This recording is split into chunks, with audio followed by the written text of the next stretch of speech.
Bene's Bloody Bits. We are back. We are going to look at Malcolm and I are going to look at the horror films, our favorites from the decade of the 2000s. So anywhere between the year 2000 and 2009. And how are you doing, sir? I'm doing great. How about you? I'm good. Trying to stay cool. But I want to look at this decade that was known for a lot of remakes and torture porn and J-horror. But there were a lot of great films that weren't those things necessarily. What do you think? Yeah, I think there's a lot of great films that are actually which were quite original as well, and very there were great movie concepts from books, from novels that were written that came out as well. So it was a mixture of that time period that had some really great horrors. I mean, in the early 2000s, you had the first Saw movie, which still carries on to this day. You had tons of Stephen King adaptations. You know, you had the French New Wave horror cinema. You had all sorts of horror from all over the world. Some of the greatest, but I think we still haven't surpassed. And I want to jump into the first film, which is, so my top 5 of the decade, Malcolm's top 5, and we actually share one. And that's the French horror film Inside. That's why I put that one up first. I want to get the directors' names right. It's Alejandro Bustillo, Julian Mori, and this is, for me, the best horror film of the decade. It is, of all the French horror films, there's some brutal ones like Martyrs, and there's some other ones like Frontiers, but Inside, High Tension. This one wasn't, while it's a bloodbath, it's vicious, but I didn't feel like it was cruel. And without giving too much of the film away, you have this pregnant woman who's being attacked by this other woman. And the whole film, you just think, oh, this is wrong. This is terrible. How can she do this? And by the time you get to the end of the film, you almost feel like it's justified. And it's an older film. I don't want to say too much for people that haven't seen it, but this is the kind of film that reminds me of, like a 70s horror film, like Tobe Hooper coming out the gates with Texas Chainsaw Massacre, or John Carpenter with Halloween. Just these directors, when they come out with their first film or two, nothing ever like lives up to it. And they've done some great stuff since. Quite a few of them I've liked. But Inside, the best horror film of the 2000s for me. It's one of them. I think my favourite scene in the whole movie, if we're going, like, hey, Alex, if we go from the fact of shot, it has to be the lighter scene, by the window, the screen door, where the light flickers and you just see that image of her face just for a split second. And before she calls the police and she's gone. To me, that's such a great and such a beautiful shot of what true horror is. The fact that she's there, but she's not there. And it's that question of, was she there in the first place? Or were you pregnant and just imagining it because of how scared you are being there on your own? Do I think this movie is cruel? In some aspects, I think it's very cruel. Like in the hand and the scissors, the bathroom. I love the ending. The ending's perfect. Even though you do, like you said, you do feel bad for her in the end, the actual supposed villain, and the pain for both of them go through the whole movie is like two mothers fighting for a baby. And I think it's such, not just that, I think the way she's dressed as well, it's so dark and so, it's hard to explain, like so in some ways goth-like, because it's like the devil was come to take from her what she feels she's owed because of what happened. And I think that's such an incredible turn of events, considering most of these films are just about the violence aspect. They're about just hurting people for the sake of hurting people. They're there because, oh, look, we want to torture this person. We want to kill this person. As this film is more about pain. It's about the hurt. It's about needing something to fulfill something they've lost. And I think that's a beautiful thing in a lot of ways. I think that's why it's the top of the list when it comes to the new French New Wave compared to others. And also the ending is much better. Like something like High Tension, it just pulls the rug out from underneath you, right? It makes it like, not very good. And also you have to look at the way they portrayed the woman going after the other woman's baby. She's not as attractive. It's almost like the casting was kind of like Fatal Attraction.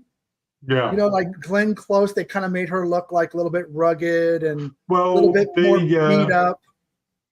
Well, the villain in this is Alison Paradis, who's the daughter of, I think it's Vanessa Paradis, the singer and actress from, I believe, the 70s days. And she also was in Knife Heart, you know, the French jelly. Yeah. That came out. So, you know, there's some real good background there when it comes to, you know, the stock of where she comes from. So, I mean, the French New Wave extreme horror, it didn't last very long, but while it was here, it was pretty much mopping the floor with everybody else. I will agree. It might not be up to, like Alex said, the David Sterling level of films, but, you know. But anyways, go ahead. What a lot of people didn't realise is before the French New Wave happened, people need to remember that there was another country that was doing these kind of movies to a degree, and that was Australia. Australia, like Wolf Creek, like The Loved Ones, and so forth, which are very, very similar tone. They had a lot more, but the fact is, because it was in Australia, there was a little bit more grittiness, a little bit more belief to it. But like Texas Chainsaw Massacre, you know, because it was in Texas, in the desert kind of area, you kind of felt that griminess more. You felt that kind of thing. So I think that's what Australia had going for it. But since most people kind of don't really realise that so much, like the scene in Wolf Creek where he stabs right in the back and twists her spine and basically breaks it, it's, you know, it's a similar kind of thing. But yeah. No, in particular, Wolf Creek and the sequel are just as brutal as far as, you know, that hardcore horror. But for me, the best horror film of the 2000s is Inside. For you, it's a top 5, but not number 1. But we will find out your number 1 because we're going to jump on. Yes, we will find my number 1. I don't know what it is, but so we're going to go from Inside to. Oh, Slasher should be on the list, but they want that. Frank Darabont, who previously directed the Stephen King film The Shawshank Redemption. This is his big screen adaptation of The Mist. This is your second pick. Okay, I can't say because your back was blocking it, so I can't say. But okay, so it's The Mist. Okay, so The Mist, right? This is an incredible adaptation. It starts off like with a storm, like any of these horror movies. The interesting thing is it's an adaptation of the book, but the book has a different ending to the movie. I think this movie's ending makes the movie in the end. It makes it perfect. The first time I watched it, I was shocked, I laughed, and to this day I laugh whenever I see that ending. Right? It's got a fantastic cast. It's got William Sadler. It's got Thomas Jane. It's got multiple people who were in Walking Dead. It's got what's his name? It's got the Shermanator in it. It's got, you know, you name them. It's like they're everywhere. When you could tell. Anyway, so basically the fog comes over, or the mist, I should say. The fog with the mist comes over, and these people end up stuck in this grocery store. And what I like about this movie is it's about a character study. What happens when shit goes down? You know, people separate, people blame each other, people want to act out, people go out into the mist, people don't come back, people threaten each other, people kill each other. Then you have no idea what's out there. And then bit by bit, there's insects, there's spiders. Like, what are these things that are coming?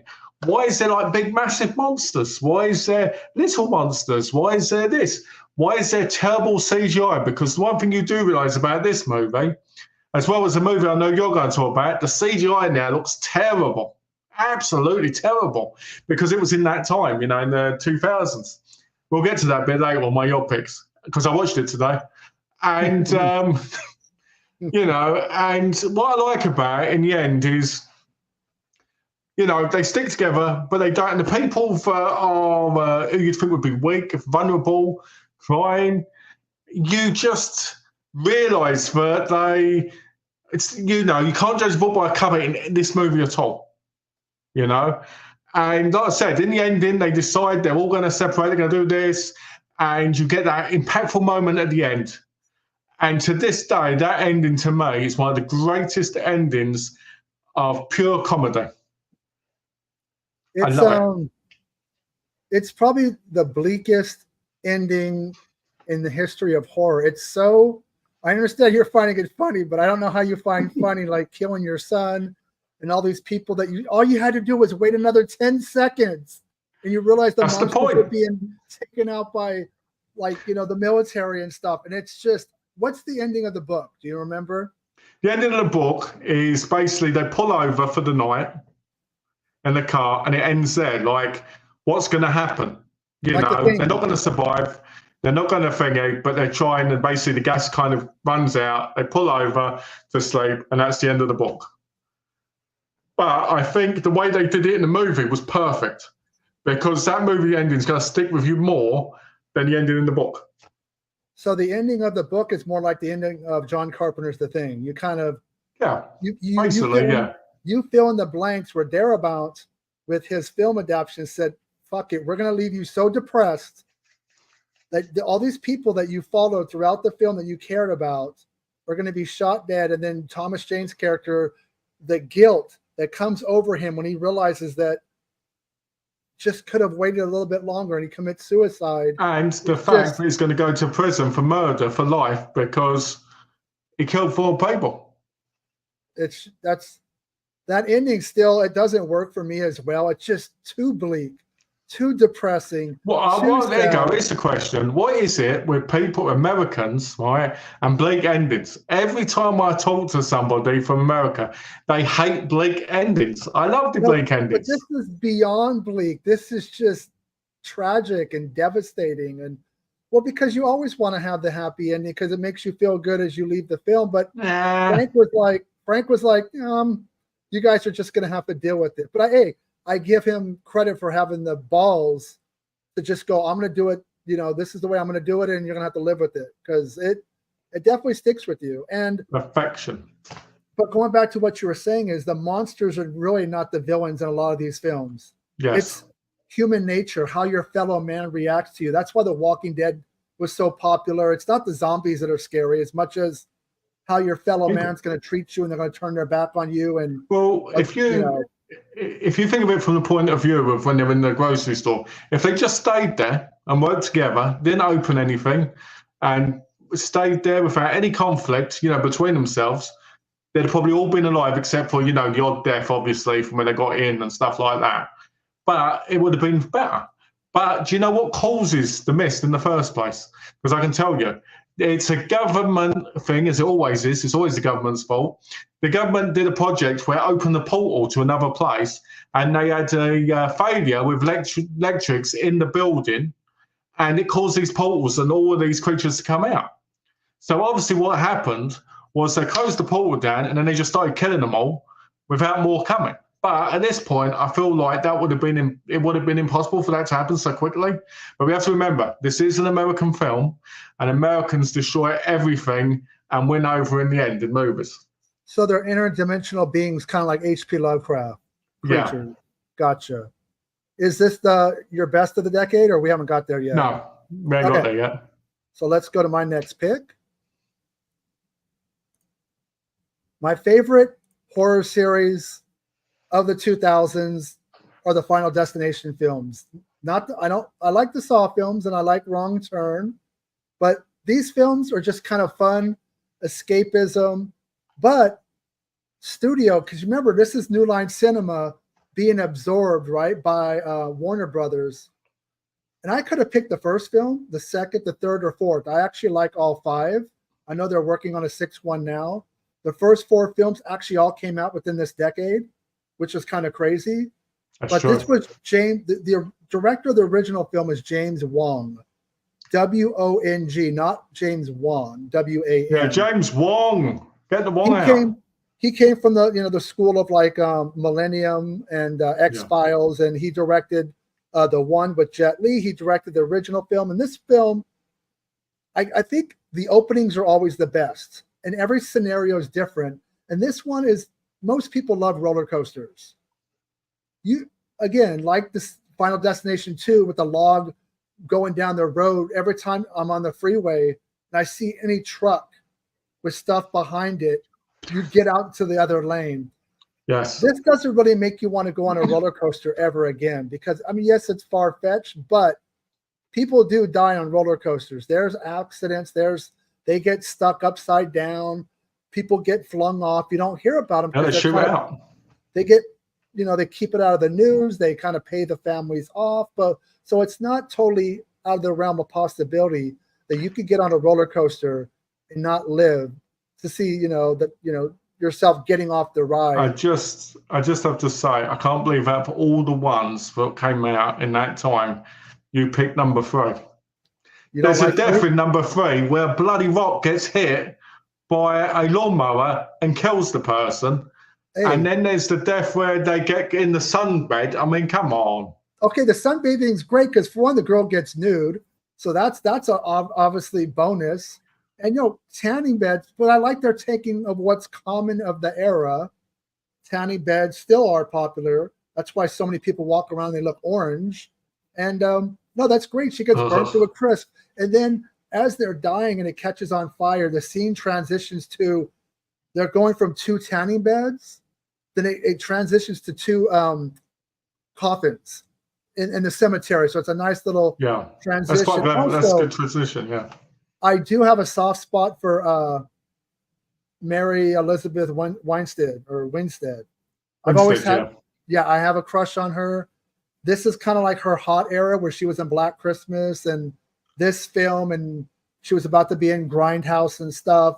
So look, this to me is the best series of the 2000s. It's fun, but it's gory, and there's really never a happy ending. Nothing like The Mist, but generally, if you make it to the end, death is going to win out, and everything comes full circle. And this is just a fun film, and I'm hoping that, I know they've been put out on Blu-ray. I have a feeling that a box set's pending, with a new film coming out. I don't know if Scream Factory can get into Warner Brother and put out Is Tony Todd going to be in the 6th movie? Because he came in it, didn't he? After a while, was like the what was it? The guy of death kind of thing. I think he's supposed to be there. I'm not sure if it's just going to be his voice or he's going to show up in physical form, because as we know, Tony Todd is death. But no, it's a great film. I think they're fun. Alex thinks Umbrella's going to put out a set. I just feel like they're all out on Blu-ray, so it's not like, where's the Blu-ray? But I think a box set would be nice. Is Destination 3 on Blu-ray? I thought it was only on DVD. I could be mistaken. I thought they were all put out on Blu-ray, but I just feel like they've either gone out of print or they've been put out years ago. I think that with the new film, like a nice spiffy box set or, some slip covers, or it's too successful of a franchise to not have a better release than it does. Yeah. And I feel and just as Duff said, yes, when he said soft spot, he meant a hard spot. Well, this is Malcolm we're talking about, so it could be either one. You're the one talking about it, not me. Hey. So anyways, Final Destination 3. Let's go to Malcolm's next pick. And, okay. Bug. William Friedkin, the director of The Exorcist, puts out this film, and I wanted to say 2006, and I have a lot to say on it, but it's your pick, so I want you to go first. Oh. You have a lot to say on it, do you? I'm looking forward to this because I love this movie. So I'm watching this movie, guys, right? I put it on and I'm like, okay, we've got a nice bit of an asshole slapping a woman about. We've got a woman who's a little bit paranoid because of that. She smokes the pipe, if you get what I'm saying. And then she meets Michael Shannon. who's brought by a friend RJ to come and see, and then he kind of stays, and there's this whole connection between them, and she ends up being really codependent on him, and one thing leads to another, and you realise that is this really happening, or is he a paranoid schizophrenic? And I can tell you, from knowing a woman who was a paranoid schizophrenic, the answer is very, very in that cult. So, so they're together. They have this love-making scene. By the way, Ashley Judd has got to be one of the most beautiful women alive. I absolutely think she's gorgeous. And yes, I've got a real hard spot for her. And but it goes soft sometimes afterwards. But anyway, so the whole. Hey, just as we were talking, we're having an earthquake right now. I'm shaking right now. Yeah, hold on. So you're telling me I've gone live with two people who've had earthquakes? It's okay. Earthquake? Yes, earthquake. Yeah, no. I felt that. Okay. That was terrifying. No, and I've lived in Southern California my whole life. It literally shook my table that I'm on, my laptop, and I'm good. I need to go run underneath the door, but it definitely shook. I just want to let you know we had an earthquake as you were speaking. Go So ahead. I talk about having a hard spot, and an earthquake happens. Yep, Malcolm's fucking the world here. that was pretty. It caught my attention for sure. So basically, what happens is they stay together. They sleep together, and he says, "Oh, there's a bug, an aphid, all right?" And he goes, "Here it is, right here." And she can't see it, and then you see these sticky things from the wall. Eggs comes, and then you see all this stuff again, and you slowly see the deterioration of her mind along with him. And you get to the point where you're like, wow, this is true codependence, because, she's been looking for something for a long time because she lost her kid, because the kid went missing. This happened, that happened. I don't want to say too much about it because it's going to spoil the whole movie. And I think the movie is one of those things you have to watch without getting spoiled too much. But I do think for a film that's set mostly in one place, it's a phenomenal film. It's an incredible film. And I think it's one of those true horrors where it actually affects you from a thinking standpoint, and the emotions and the responses feel so genuine and so real. Yeah. Okay, somebody said earthquake is your cat. No, my dog is, I don't have a cat. I have a dog. She's over here in the kennel, and she definitely, it caught her attention too. But no, it's, we're good. No, Bug is one of those films whether you want to believe, what's crawling on their skin is real or not. I had a really bad case a couple years before this film came out of scabies. Now, how do you get scabies? Well, you work at a nursing home where they don't wash the linens properly, like all the time, or they don't wash the clothes. So what happens is these microscopic bugs fester in places that get wet with moisture. And if you don't take care of linens and clothes, that's what happened. And so I broke out really bad. So it took me about a year to get rid of it. Yeah, I had to throw out all my clothes. You have to start fresh. You got to go get medicine. So when I saw the preview of this film, I started fucking itching because it just brought it all back to me. Like, oh my God. And I was just sitting there scratching, and like, it got under my skin literally because it brought back, its PTSD. And no, but the film is great. Everybody will, of course, when you talk about the late William Friedkin, they go to Exorcist. Yeah. And obviously they should. But this is a different kind of horror film. It screws with your mind and your body, and it's probably, I'm not going to say it's good or better, but it's just a different kind of genre film. It's came out. That ending. Yeah, it's just so powerful. William Friedkin, when he just kind of swung for the fences. If you ever see an interview with the guy, his movies were like the way he spoke and the way he acted. He just went for it, and if it didn't work, for people, he didn't really care. This is like very underrated horror film.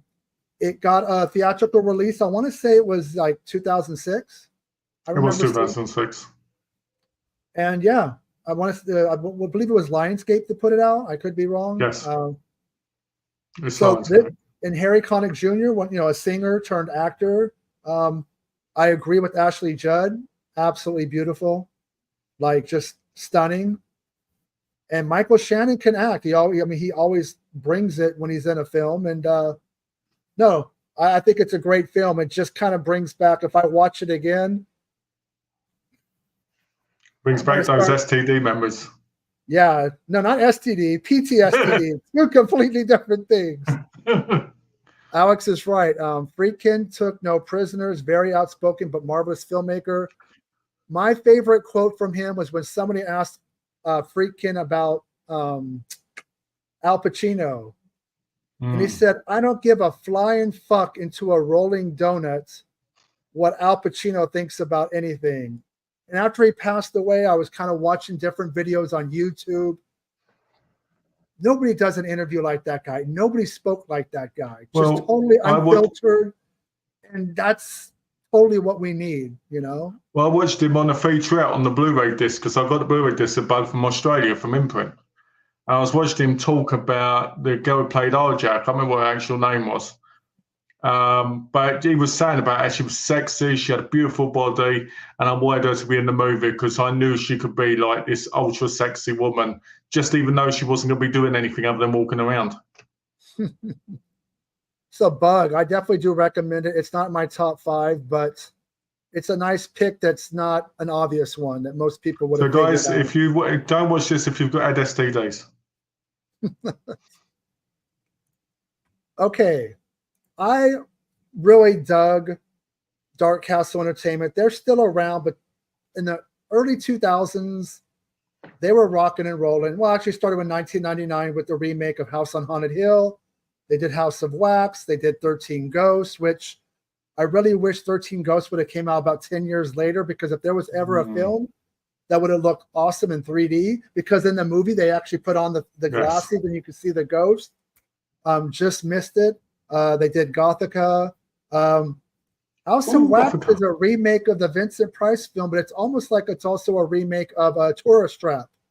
Yes. I actually think this film is one of the better remakes out there. I love when freaking talks to Refnin about his film Drive. You ask him if he thinks it's a masterpiece. Oh yeah, he goes, "Is there a medic? Is there a medic?" Yeah, that exchange between those two and freaking awesome. Yeah, it's one of the best remakes. It's any movie that you can kill Paris Hilton is obviously going to get a bonus point. Pole right to through the eye. Yep, she gets the pole, and it's one of those films that kind of is like Screamish with the casting. You got the guy from Supernatural and the poster. Joe Padalecki. Thank you. And but it's gory, it's stylish. You also forgot, so you have Alicia Cuthbert in it, and you also have Chad Michael Murray playing her brother as well. Yeah, I mean, they definitely played on the pretty casting, but it doesn't distract from the fact that it's a straight-up horror film. It earns its R rating. The wax houses, and at the end when it kind of, when it burns, it looks great. Yeah. I think that those guys, the producers, really put production value in these films. They didn't go cheap. Those guys, they really gave these guys, the directors, here you go. We're going to give you the budget. You make what you want. We're going to put these out in theaters. Oh, and also I forgot Ghost Ship. Not the greatest film, but that opening with the wires that cuts all the passengers in pieces is brilliant. But House of Wax, in an era of way too many remakes, I always feel like they got the idea for the collection in the nightclub scene from Ghost Ship, even though it's different. It feels very similar. Like the killings, something. Yeah. And the House of Wax, what we'll say about House of Wax is I do think it's better than the original one, because there's so much more to it, like when he cuts the back of the person's, is it the shin, the bit at the back of your foot? Yeah, like the Achilles? The Achilles tendon? The Achilles, where he cuts it and that. And the two brothers are just so perfect. you know, and it's just so horrific through the whole moment when they get into that town. I do think it's a beautiful, well shot and well produced, money wise as well. Like you said, I do think it's amazing. Well, the director, his name is slipping me right now. He did a lot of films after this with Liam Neeson, a lot of action films. So he actually has made a name for himself. So House of Wax, I really enjoyed that one. Let's see what we have next. Oh, we've got the loved ones. The loved ones. She's trying to drill me. Come drill me, honey. Oh, actually, it looks like she's drilling up. Yeah. Beep. Nope, she got my arm there. Oh, my shoulder. Oh. So the loved ones is a Australian film, and it's brilliant. Basically, the main guy, he's got a girlfriend who he doesn't say he loves. He gets asked to prom by the girl in the picture. I cannot remember her name is right now. I think her name's Sally. I could be wrong. Anybody can correct me there. I don't mind. And basically, he turns her down. So her dad kidnaps him when he's out on a walk, and they hold him hostage and torture him. And a lot of shit goes down. There's a bit where she says, "Daddy, daddy," right? And says, "Daddy, don't always dick," right? And he's like, "Oh no." He's like, "If you don't pee in 10 seconds," and he falls to right in there. One thing I like about this movie is there's a weird dynamic between her and her dad. Like, because throughout the movie, there's another woman who's had a lobotomy, who she constantly calls Bright Eyes. It's only later in the movie that you realise that's her mother, right? And as she constantly says to her dad, "Who's better looking?" And she asks him to watch her change into her prom dress and everything. But it just gets more and more demented, like him stamping big nails into his feet and everything. I like it. I think it's great. I think it's got enough violence to it and enough darkness to the characters to make you want to watch it again. And there's other twists, like there's a trap door, and when they open it, you're like, "Oh my word, what is that?" But I love the darkness element. I like that she just is so evil, but the only thing she actually cares about, which you do question at times, is her dad. So you have to wonder how he brought her up, how he made her this way, you know?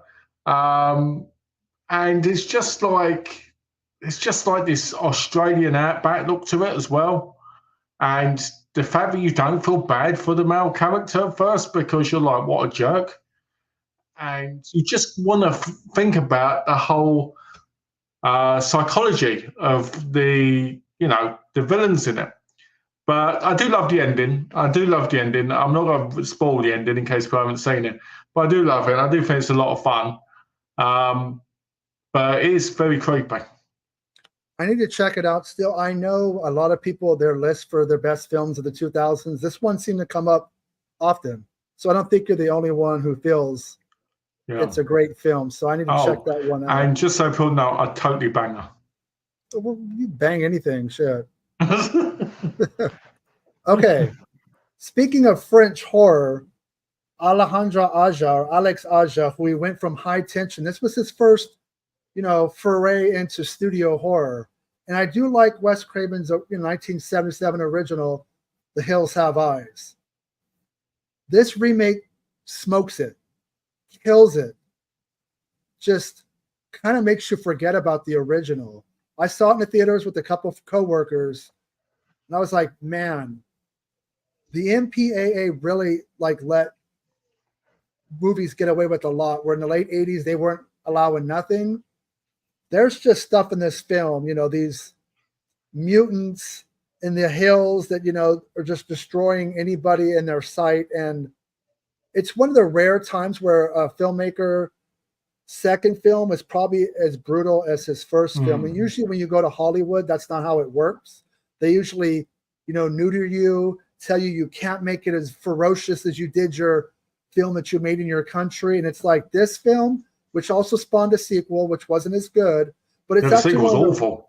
Yeah, but it's one of the rare remakes that actually got a sequel. Not all of them did. They were kind of like standalone films, but I really felt like this guy became my one of my favorite filmmakers of this era, with High Tension, with Hills Have Eyes, with Piranha 3D, which is going to end up probably in my best of the 2010s decade when we do that. This is just a masterpiece as far as I'm concerned, of just relentless gore and violence, and just if you want to outdo the original, this is how you do it. Well, you know, as somebody who hasn't watched it in years, didn't this come out like 2000 and was it 6, 8? 6. Yeah, 6. I thought it was. I remember watching it and thinking, "Oh, this ain't gonna be good," because the original one. And I remember watching it and thinking, "Yeah, they've really nailed this down perfectly for now." You've got so many the mutant kind of weird, fucked up family members. They all look different, and they just don't look like hillbillies, right? Because in the original one, that's all they look like. They look like inbred hillbillies. As in this, yeah, they've got one's got like a neck support, one's got like a massive vaulted brain. You've got one that loves to put a wig on. Then you've got the father of the baby, who's basically the main character, who basically goes around wanting to save the baby and that, getting knocked out, put in a freezer, and all this. And you really feel for him and the dog, And I think it is. I think I'm right. I think this is one of the top movies of the decade because it's filmed wonderfully. You feel like you're there, you see it, you feel it, and every single part of pain that the dad goes through, not the dad of the girls, but the guy character. I call him the dad because I can't remember his name. You feel for him because he ends up so hurt. And then you've got the girl in it again, like you do in the original one, but she's so much more developed, and you feel like there's more to her character. And I like it. Yeah, I think it's a lot better than they say. I would say more if I could remember more. Yeah, I mean, obviously Wes Craven's original didn't have a very good production value, but they're mutants, but not by way of makeup effects. They literally just have, their clothes are torn up, and they, this film. Michael, what was that guy's name? Is that Michael Barrymore? That guy? I did, yeah. Of course, he's always good. Yeah, Michael Berryman. Yeah, Berryman. That's it. Michael Berryman. This film, the remake, they literally took everybody looks mutated, like the nuclear fallout from the testing in the 50s or whatever. They are a product of that, literally. I have to say, the guy who's in the rocking chair with the wart on the head, where he's like, and the dog is like, woof, woof, and like, and the dog jumps him. That's one of the best scenes in the movie. Don't you remember in the original Hills Have Eyes Part 2 that the dog has like a flashback scene? Yeah. I don't know what Wes Craven, because Wes Craven did direct the original and the sequel to the original. So no dog flashbacks this time. It was probably high. All right, so let's go on to Malcolm's next pick.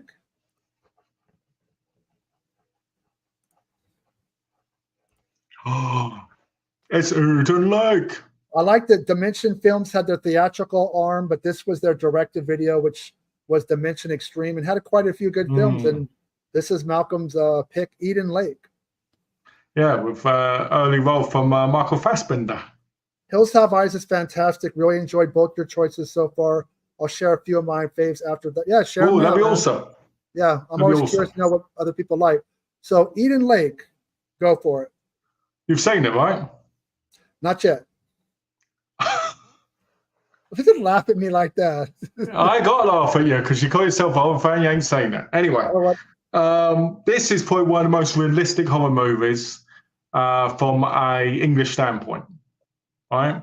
So Michael Fassbender and his girlfriend, I can never remember. Yeah, Michael Fassbender. Oh, yeah. Aspender, okay. Fassbender. Okay. Fassbender. And this is one of his earlier roles because he kind of he gets hurt and she has to go. Anyway, let me start off again. So they go on a trip and they end up going into the thing. See, look, there you go, blasphemy. Right? And one thing leads to another and he gets hurt. The kids are responsible for it. and she goes looking for it. And along the way, she's hiding, trying to keep away from them because they want to keep her quiet, right? So she's escaping for the movie. Bad things happen. She hurts one of the kids, but there's so much grime to it, like the hiding. The Jack O'Connor, I think the kid's name is in this. He's quite a fairly known actor over here. He was younger in this, kind of like thingy, and he's kind of convinced them, look, we have to shut her up, right? We have to do this, we have to do that, because you got to remember these are kids, innocent kids, because that's what kids are. They're innocent. They want to hurt a fly. In this, they're after her. They're going to try and do whatever they can. And so it gets more and more dark as it goes along. The ending, obviously, I'm not going to spoil because you ain't seen it, but the ending, if you grew up, right, on an estate, right, where all the families kind of knew each other and kind of wanted to kind of develop together and stuff, it's very believable what happens in this movie could happen at the end. And what happens at the end of this movie is one of the most darkest scenes you'll see in a horror movie, because it's so realistic and it's so dark and it's so scary. But the moment you can feel like you might be safe, you're not safe at all, because of the desperation of what people will do to protect their own. It's a beautiful movie. It's dark, it's grimy, it's scary, and it makes you think about how fragile life is as a kid, how fragile it is as an adult, and it also makes you realize that you are never safe anywhere, and not a single person can be responsible for your life except you. Hopefully this is one of those Dimension films, so Bob and Harvey Weinstein and their whole drama, but I know that studios like boutique labels like Vinegar Syndrome and Kino Lorber and Scream Factory have been able to go into their catalog and pull stuff out. I don't know if any of the Dimension Extreme films have ever made it to Blu-ray. I don't think Mother of Tears, Storm Warning, Eden Lake. There's quite a few. Eden Lake's on Blu-ray over here because it's a British movie. Okay, so in Britain, Region 2, Eden Lake is available. So that one has to check out. And so the Midnight Meat Train. So when people think of Clive Barker, they're obviously going to think of the Hellraiser films, Lord of Illusions, Nightbreed, Candyman. But this film got kind of fucked theatrically. It was put out by Lionsgate, but for whatever reason, they had little to no confidence in it. Put it out in a small number of theaters. I made a point to go see it. And I really think it's one of the best Clive Barker adaptations that maybe a lot of people haven't seen or they don't think about, because it doesn't have, Pinhead. It doesn't have that iconic person. But I think Vinnie Jones is that. I mean, basically he goes, on these trains and kills people, but he's feeding a beast. Let's just put it this way. There's a reason he's killing people. The Midnight Meat Train, that meat is for something, without saying too much and giving it away, because I feel like a lot of people haven't seen it, but it's stylish, it's gory, it's violent. There's a couple of CGI moments that weren't needed. With death scenes, I was like, why was that done? But I really like the director. I first heard of him. His name is Ryuya Kitamura, Japanese director. He did Godzilla Final Wars, which I thought was great. He did Azumi. Exactly. And so what happened was he bumped into Samuel L. Jackson, and they got to talking, and Samuel L. Jackson's like, you should come over to the United States and make films. Actually, can I just say this? I want to say what he exactly said. Yeah. Samuel L. Jackson said to him, you need to come over to the States, motherfucker, and make some motherfucking films. Motherfucker snakes on a plane. But and basically Samuel L. Jackson's agent ended up being Kitamura's agent. And the first film he made in the United States was The Midnight Meat Train. And since then, he's done a lot of great horror films. One called Downrage, which was a Shudder original. Another one called The Price We Pay. He does these really ballsy, gritty, violent horror films. But this was his first stateside release. and it just got no traction with people, didn't make no money because it was put out poorly. I think it's fantastic. It looks great. It visually, I mean, it's polished, but it's still gory as can be. And I think it's the last truly great Clive Barker adaptation that people don't even think of. But this is out via Lionsgate. I have the Blu-ray. Bradley Cooper, obviously very young here. You know, probably what is that pre? This was kind of like the start. This was kind of like the start of his movie career, where he was starting to get momentum. And Kitamura wanted him. He saw this guy. He's like, I want him in the film. And this is just an awesome, gory. You know, a lot of my picks are, you know, international directors. That shouldn't be a surprise. So I watched this today because I knew you were going to talk about it. So I watched it today. And what I will say is, it should be. Everybody made that joke because Clive Barker, very perverse sexual stories, Midnight Meat Train. Ha ha, I get it. Okay, so you watched it today. I'm sorry. And so I watched it today. What I will say is, I feel like this movie, it reminded me a little bit of Abnormal Beauty at the beginning when he gets obsession over the camera and he's taking pictures and he's following the thing from the moment that girl, he saves the girl when she kisses him and then she goes missing, and then he's following Vinnie Jones. That made me think of Abnormal Beauty, just the part of the camera, not anything else, right? And the CGI in this is dated and bad, and I really feel like some of the kills with CGI actually hurt the film in the kill sense, you know, because you feel like you should have been wearing 3D glasses for some of the shots.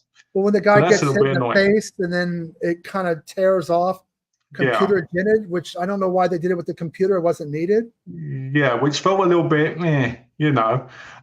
Vinnie Jones is perfect in the role. What I like is that you don't know why he's doing it at first, and then when you realise at the end what the whole thing is, it does add another layer to the horror of the film. It did make me think of how it could have easily been, if it had not come out like this, it could have easily been a Masters of Horror episode. Very much, yeah. It could have been shortened down, been a Masters of Horror episodes.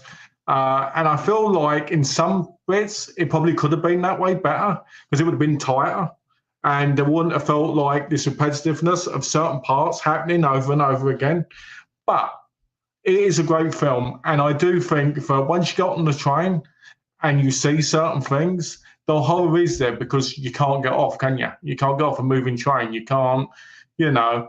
And there's certain parts in where you know that Bradley Cooper's character's been completely affected by what he's seen. Like the moment where he's trying to take pictures of his girlfriend and she's taking her top off and that, and he can't do it. Or the moment he has sex with her over the bar, how he's really rough with her and you can tell that she's in pain from it because you can tell that what's happening is slowly turning him into what he's eventually going to be at the end of the movie. And that's a great moment. And the whole scenario of subways is absolutely frightening because you're going underground, which is already limiting your space and your exits, right, to get away. Yes. Then you get into a train. You know, when you hear about New York and a lot of the crimes that come out, usually it's down in the subways because there's nowhere to go. There's not a whole lot of police and a lot of people to protect you. And generally you're by yourself. But New York is so chaotic that's the best way to get to work, and you don't want to be on the road because you'll never make it. So it's just that claustrophobic. I still think it's great. I do think even when I watched it way back when that the CGI was not necessary. No, didn't need it. I don't know why. That's what hurts the film the most. You know. One thing I will say as well is I love the interaction with the train driver and how you realise that the true power of what's happening is unfolded in the moment where there's that moment where, you know, where you say basically at the end and how, you know, and there's a true horror to it. And I think the whole train element is a great element of horror. I think it's a good movie. I think it's a great movie. I think one of the reasons people don't point with Clive Barker for the most part as an adaptation is because it seems a bit too simple for him in a lot of ways, because we're used to these more complex and more fantastic, elaborate, you know, kind of more like fantasy, right? More like, Yeah, different exactly. worlds. This takes Exactly. place in the real world, which is not what we're used to with Clive. We're used to, like, Cenobites and Candyman, Yeah. and Yes. it's not dealing with cultish stuff. A lot of Clive stuff is cultish. And what we do say, which would make us think of that, is very limited and very late in the movie. So there's no full explanation. And even though there isn't always in a Clive Barker story, you kind of have that connection afterwards. And I think because that connection is not there, like for instance, Hellraiser's easy because we go, oh, look, Hellraiser, the Cenobites. Okay, we know where they come from. We know this. We got this. But that's because we've had many sequels. Do you know what I mean? Same with Candyman, because there's been many sequels which have changed everything over and over again. We feel like we know the character. So I feel like you're right in the sense of people forget about this film. People underappreciate this film because it is a great film. But I do think it might be better as a Masters of Horror tighter framed movie. So I'm going to recap my top 5 and then Malcolm's top 5 of the 2000s. Okay, so. Yes. And while Benet's doing that, why don't you guys tell us what yours are? Okay, so my top 5: Inside, Final Destination 3, House of Wax, The Hills Have Eyes, The Midnight Meat Train. Malcolm's top 5 is Inside, The Mist, Bug, The Loved Ones, Eden Lake. My favorite of the decade is Inside. What's yours? I'm going to say Bug. Okay, so Bug. So Bug is Malcolm's favorite film of the 2000 horror film, and mine's is Inside. So, I mean, it's a great decade. I mean, obviously it was hard. Oh, Trick or Treat. Yeah, I probably should have put that in there, to be honest with you. The Loved Ones, Trick or Treat, A Tale of Two Sisters, The Descent, Trouble Every Day, Amusement, which was an anthology, Let the Right One In, to name a few. You know what? Honestly, Trick or Treat could have probably bumped out a few of them. I don't know why I wasn't thinking of it. I was one of the first people to see Trick or Treat. Michael Dougherty did a screening at the Screamfest Horror Film Festival in Hollywood before its DVD release and everything, because you remember it got screwed. It was supposed to get a theatrical release. It wasn't given anything. It went on the home video, was automatic hit with people. I got to meet Michael and the cast, who the girls are probably like in their 30s now and totally grown up. But I have a photo I could share in another one of these videos of me and some of the cast members. Yeah, Trick or Treat, honestly, it is my top 5. I just, for whatever reason, I forgot about it. But we could always come back to it like Halloween time, because I think it's such a great film that it deserves like an episode where we just talk about Trick or Treat. But you know what? I could bump out like 3 or 4 of these films for Trick or Treat, to be honest with you. Just missed it. You know what? Tale of Two Sisters is an amazing film. It's a very have you seen Tale of Two Sisters? I think I saw the remake, which was not good. I didn't see the original one yet. There was a remake. I forget it. I think it had a different title, slightly different title. I know there was Tale of Two Sisters. Yeah. Yeah, it's the original one. Yeah. The Descent is obviously the one where they go. What's that called? Where they go under the rocks and they go down. Absolutely claustrophobic, subterranean. Like they do climbing, but they go underground. Yeah, I can't remember what that's called. What's it called?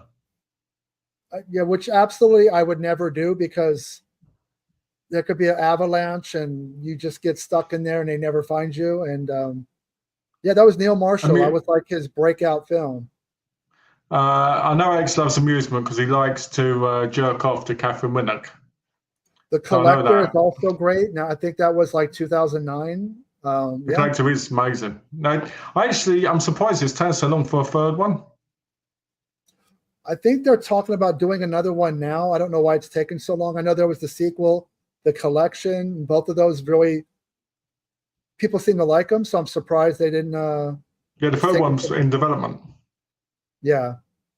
No, it's a great decade. I mean, again, I forgot about Trick or Treat. The Descent would probably be in the top 20. I mean, there's a lot of great films. Is there anything that was on the bubble for you that you wanted in your top 5 but would be in your top 10? Well, I could have put My Bloody Valentine from 2009 on there, but I decided not to. I could have put Slashers in. I chose not to because I feel like I talk about that so much that it'd be a bit of a sellout, really.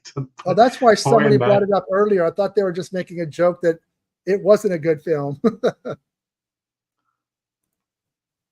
I think they've confirmed production of a new Trick or Treat film and collection as well. Well, until I see a trailer, I'll believe it, because they've been talking about a Trick or Treat sequel for 15 years. And It may explain why they're releasing the one for Arrow.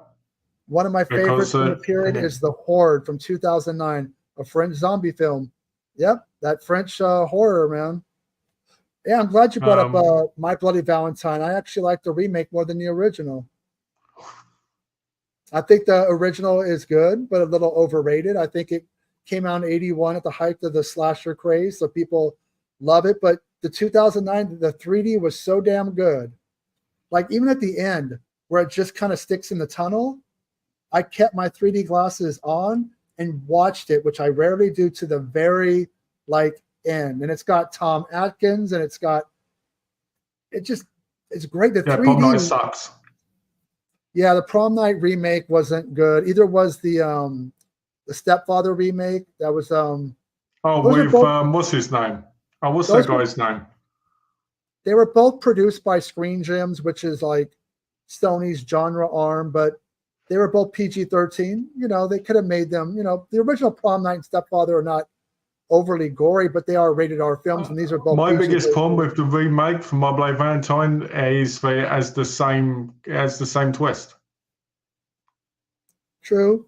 Ginger Snaps. Well, I think all 3 of them came out in the 2000s, right? Yeah.